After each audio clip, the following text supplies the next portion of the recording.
겨울 산짐승은 먹이를 가리지 않고 무자비하게 찢어발긴다는 뻔한 상식. 하지만 눈밭에 버려진 세구의 주검에 새겨진 기이한 공백은 그 얄팍한 믿음을 서늘하게 비웃고 있었다. 산자의 혀는 거짓을 말하나 죽은 자의 살같은 진실만을 남긴다. 세종 14년 동짓달 한양 도성어기 눈밭에서 신원미상의 시신 세구가 발견됐다. 한성부는 거만을 서둘러 마치고 짐승에게 훼손당한 동사자 사건으로 종결하려 했다. 나를 이 사건에 붙인 종사관 나리는 그 결론서에 마지막 서명을 미루고 있었다. 한성부 위쪽에서는 사건을 서둘러 덮고 싶어하는 눈치였고, 나리는 나에게 사흘의 말미만 주겠다고 했다. 현장에 도착했을 때 눈은 이미 관원들의 발자국으로 짓밟혀 있었다. 그런 어수선한 자리에서도 세구의 시신이 놓인 간격만은 이상하리만치 일정했다. 우연히 버려진 자리가 아니라 누군가 하나하나 계산해서 배치한 자리처럼 보였다. 나는 그 일정한 간격부터가 짐승의 소행이라는 결론을 의심하게 만드는 첫 단서라고 종사관 나리께 고했다. 정식검 씨는 오작 영감의 몫이었다. 나는 오작 영감 곁에 붙어 그가 시신을 뒤집고 상처를 벌리는 손끝을 하나하나 눈에 담았다. 무얼록의 절차에 따르면 짐승의 소행과 사람의 칼솜씨는 상처의 결로 구분된다. 짐승의 이빨은 살을 물어뜯으며 불규칙한 파열음과 톱니 모양의 자국을 남긴다. 오작 영감이 시장에 적어내려간 소견에도 그런 흔적은 없었다. 복부는 정확히 한 번의 칼질로 열려 있었다. 갈비뼈 아래에서 골반 위까지 흔들림 없는 일직선이었다. 오작 영감이 짚어보인 절단면은 짓이겨짐 없이 매끄러웠다. 나는 그 옆에 쪼그려 앉아 오래도록 그 단면을 들여다봤다. 이것은 굶주린 짐승의 식사가 아니라 손에 익은 자의 작업이었다. 오작 영감도 나와 같은 의문을 품고 있었다. 겨울 산짐승이 아무리 굶주렸다 해도 살점은 그대로 두고 장기만 골라 가져가는 법은 없다는 것이었다. 짐승은 눈앞의 먹이를 가려먹지 않는다. 이것은 배를 채우기 위한 사냥이 아니라 무언가를 얻기 위한 채집이었다. 더 이상한 것은 혈흔이었다. 복부가 이만큼 크게 열렸다면 주변 눈밭은 붉게 물들어야 마땅했다. 그런데 시신 아래 남은 것은 얼어붙은 핏방울 몇 점뿐이었다. 살아있는 몸에서 배를 갈랐다면 심장이 뛰는 한 피는 뿜어져 나온다. 살아서 입은 상처와 죽은 뒤에 입은 상처는 남는 흔적부터가 다르다. 그 피가 없다는 것은 갈리기 전에 이미 몸의 흐름이 멈춰 있었다는 뜻이다. 종사관 나리께 이 소견을 올리자 나리는 정식으로 수사를 명하셨다. 다만 조용히 움직이라 하셨다. 한성부 위쪽의 눈에 띄면 사건이 도로 덮일 것이라는 뜻이었다. 나는 그날부터 낮에는 관아의 담으로 오작 영감을 도왔고 밤에는 본디 몸담고 있던 기방으로 돌아가 가야금 줄을 골랐다. 원한에 의한 살인은 손이 떨린다. 몇 번이고 다시 찌르고 패고 짓이긴다. 그러나 이 시신들에는 감정의 흔적이 전혀 없었다. 단 한 번 정확한 위치, 정확한 깊이, 분노가 아니라 숙련이었다. 나는 한동안 저작거리 백정을 의심했다. 짐승을 가르는 손이라면 이만한 정교함을 낼 수 있을 것이라 생각했다. 도성한 백정들을 하나하나 찾아가 손을 살폈다. 그들의 칼은 두껍고 짧아 짐승의 뼈를 부수는 데 쓰인다. 사람의 살을 이렇게 얇고 곱게 가르는 칼이 아니었다. 성박철의 늙은 승려도 의심했다. 젊은 시절 전장에서 병사들의 팔다리를 잘라냈다는 소문이 도는 자였으나 그의 칼 역시 뼈를 자르는 투박한 손놀림에나 익숙했다. 두 번의 헛걸음 끝에 나는 깨달았다. 이 일은 손재주만으로 되는 일이 아니었다.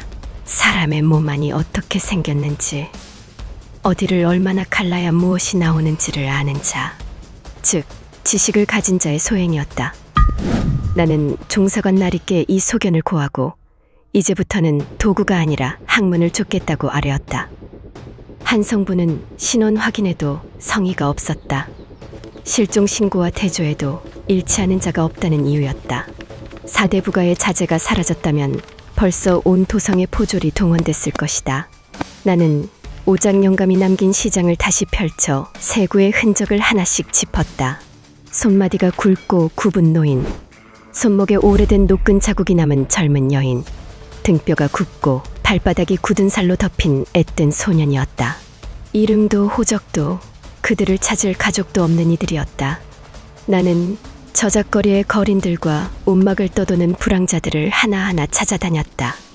다리 밑에서 오래 걸식해온 눈먼 늙은이 칠성아재가 지팡이로 땅을 두드리며 기억을 더듬었다.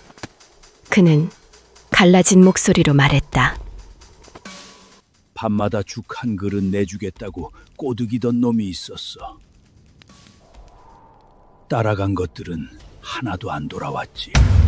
그 말을 따라 나선 이들 중 돌아온 자는 정말로 아무도 없었다.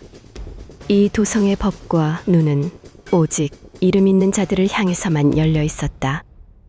이름 없는 자들의 죽음은 애초에 사건으로 취급되지도 않았다. 범인은 그것을 정확히 알고 있었다. 사라져도 아무도 찾지 않는 자들만을 골라 그는 이 도성의 눈이 닿지 않는 자리에서 자신의 일을 계속해왔던 것이다. 시신의 손목과 목덜미에서 미세한 흑빛 반점을 발견한 것은 그 즈음이었다. 상처도 아니고 멍도 아닌 핏줄을 따라 검게 스며든 자국이었다. 세 구 모두에서 같은 자리에 같은 자국이 있었다. 나는 오작 영감과 함께 그것을 종이에 옮겨 그렸다.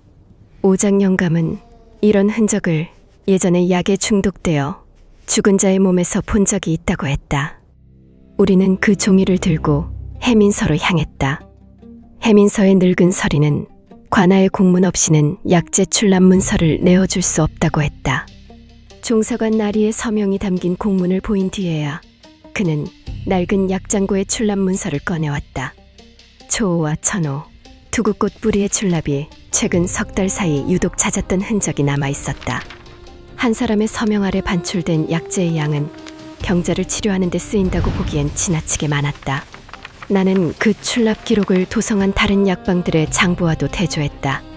어느 약방에도 같은 시기에 그만한 초호를 사들인 흔적은 없었다. 해민서 하나에서 오직 한 사람의 손을 거쳐서만 그 많은 독초가 흘러나가고 있었다. 투구꽃은 소량이면 마비와 진통에 쓰이는 귀한 약재다. 그러나 정제되지 않은 채 다량으로 쓰이면 온몸의 근육을 서서히 굳게 만든다. 치사량에 이르지 않도록 정교하게 조절하면 사람은 의식을 잃지 않은 채로 손가락 하나 움직이지 못하는 상태에 이른다. 숨은 쉬되 저항할 수 없는 몸, 그것이 이 독의 무서움이었다. 그 뜻을 이해한 순간 등줄기가 서늘해졌다. 피해자들은 배가 갈라지는 순간에도 눈을 뜨고 있었다는 뜻이다. 고통을 느끼되 소리 한 번 지르지 못하는 몸으로 자신의 장기가 하나씩 꺼내지는 것을 처음부터 끝까지 지켜봐야 했다. 이것은 살인이 아니라 처형이었고 처형자는 스스로 재판관과 사형 집행인을 자처한 자였다.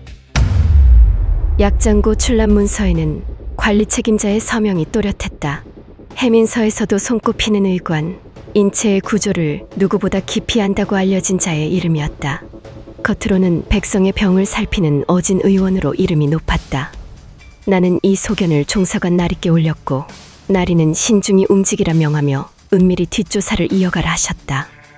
그날 밤도 나는 평소처럼 기방에 들어 가야금 줄을 골랐다. 이 집의 대행수는 나를 낳다 돌아가신 어머니와 한솥밥을 먹던 동기 기생이었다.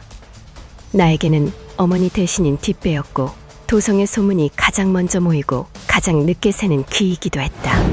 그날도 대행수는 손님들 사이를 오가며 들은 이야기를 나에게 흘려주었다. 대행수는 낮은 목소리로 말했다. 그 의원 날이 요즘 우리 집 자주 드나드는데 술은 입에도 안 대고 사람 뼈마리 얘기만 하다 가더라. 밤이 깊으면 종종 홀로 찾아와 사람의 뼈마디와 핏줄이 어떻게 이어지는지에 대해서만 길게 이야기하다 돌아가는 손님이었다고 했다. 대행수는 그가 취한 척 흘렸던 말 한마디도 기억해냈다. 사람의 몸은 백성을 살리는 데 쓰일 수도 다스리는 데 쓰일 수도 있다는 말이었다. 나는 그 말에서 이 사건의 뿌리를 봤다. 그는 병자를 고치는 손으로 생명을 구휼해야 할 자였다. 그러나 그 손에 쥔 지식은 어느 순간부터 그를 다른 존재로 만들었다. 종사관 나리는 이 정황을 듣고 야밤에 은밀히 해민서 뒷마당을 급습하라 명하셨다. 잠긴 골방 안에는 정식으로 허가되지 않은 해부의 흔적이 가득 쌓여 있었다. 짐승의 뼈만으로는 설명되지 않는 인골이 상자마다 종류별로 정리되어 있었고, 벽에는 사람의 몸속 장기와 뼈의 위치를 그린 그림이 빼곡히 붙어 있었다. 그가 고른 자들은 하나같이 이름이 없는 이들이었다. 족보에 오르지 못한 자, 호적이 끊긴 자, 도성 밖에서 흘러들어온 자들. 사대부의 자제였다면 그는 결코 손을 대지 못했을 것이다. 짐승 같은 범죄는 천 것들의 세상에서나 벌어진다는 이 도성의 오만한 믿음이 정작 그 오만함을 이용하는 진짜 짐승에게 가장 안전한 은신처를 내주고 있었다. 종사관 나리 앞에 포박된 그를 마주했을 때 나는 두려움도 죄책감도 없는 눈빛을 봤다. 나리께서 어찌하여 하필 이름 없는 자들이었느냐 물으셨다. 그는 담담히 답했다. 그들이야말로 아무도 슬퍼하지 않을 몸이었습니다. 가장 온전히 학문에 쓰일 수 있는 몸이었지요. 나는 그대로 믿지 않았다. 그림 몇 장을 남기자고 세 사람의 배를 산채로 가를 필요는 없다. 그가 정말 원한 것은 새로운 의술이 아니라 누구를 살리고 누구를 가를지 스스로 정할 수 있다는 확신이었다. 학문은 그가 그 확신에 붙인 다른 이름일 뿐이었다. 그는 낮은 목소리로 덧붙였다. 사람을 살리는 법을 아는 자는 사람을 가장 효율적으로 죽이는 법도 아는 법입니다. 그 확신이 그를 인간에서 다른 무언가로 바꾸어 놓았다. 나는 그 순간 그가 스스로를 의원이 아니라 심판자로 여기고 있다는 것을 알았다. 그것은 의술을 빙자한 신노름이었다. 현대 범죄 심리학의 시선으로 보면 이 사건은 몇 가지 뚜렷한 특징을 드러낸다. 시신을 일정한 간격으로 배치한 습관은 오늘날 범죄 분석이 시그니처라 부르는 것과 같다. 범행의 목적과 무관하게 반복되는 개인적 의식으로 계획적이고 조직화된 범죄자의 전형적 특징이다. 피해자의 몸에서 검출된 독은 오늘날의 양리학이 아코니틴이라 이름 붙인 성분으로 신경과 근육 사이의 신호를 차단해 의식은 유지한 채 신체만 마비시킨다. 치사량 이하로 정밀하게 조절해 쓴 흔적은 우발적 범행이 아니라 충분한 실험과 지식을 거친 계획 범죄였음을 보여준다. 피해자 선정에서도 뚜렷한 패턴이 확인된다. 신원이 드러나지 않고 실종되어도 추적되지 않는 이들만을 표적으로 삼은 것은 오늘날의 프로파일링이 말하는 위험도가 낮은 피해자군의 의도적 선택과 정확히 일치한다. 이 세 가지를 겹쳐놓으면 이 의관은 오늘날의 기준으로는 조직적 연쇄살인범으로 분류될 인물이었다. 나는 낮에는 관아의 담으로 오장 영감의 검시를 살피고 밤에는 기방에서 대행수의 그늘 아래 몸을 낮춘다. 종사관 나리 아래서 움직이되 나리가 닿지 못하는 자리는 내가 대신 걷는다. 이 도성은 나 같은 여인을 온전한 사람으로 여기지 않지만 바로 그 자리에 있었기에 나는 이름 없는 자들의 이야기를 들을 수 있었다. 배가 갈라지던 순간 피해자들이 마지막으로 본 것은 짐승의 이빨이 아니라 사람의 얼굴이었다. 그것도 자신을 구원해 줄 것이라 믿었던 백성의 병을 고친다는 관복을 입은 자의 얼굴이었다. 권력과 지식이 윤리를 놓아버렸을 때 그것은 어떤 흉기보다 날카로운 재앙이 된다. 그 재앙은 언제나 가장 힘없는 자들의 숨통부터 끊는다. 이 사건을 마무리하며 나는 하나의 물음을 지울 수가 없었다. 죄는 그 사람 한 명에게만 있었을까? 아무도 자신을 찾지 않을 것이라는 확신을 그에게 심어준 것은 이름 없는 이들의 죽음을 애초에 사건으로 여기지 않았던 이 도성의 법과 시선이 아니었을까? 신분이 방패가 되는 세상에서 악은 언제나 그 방패 뒤에서 가장 오래 숨쉰다. 당신이라면 아무도 찾지 않는 이의 죽음에 얼마나 오랜 시간을 걸었겠는가? 의관에게 사형이 집행되던 날, 나는 종사관 나리의 명으로 오장 영감과 함께 그의 방을 마지막으로 정리하러 갔다.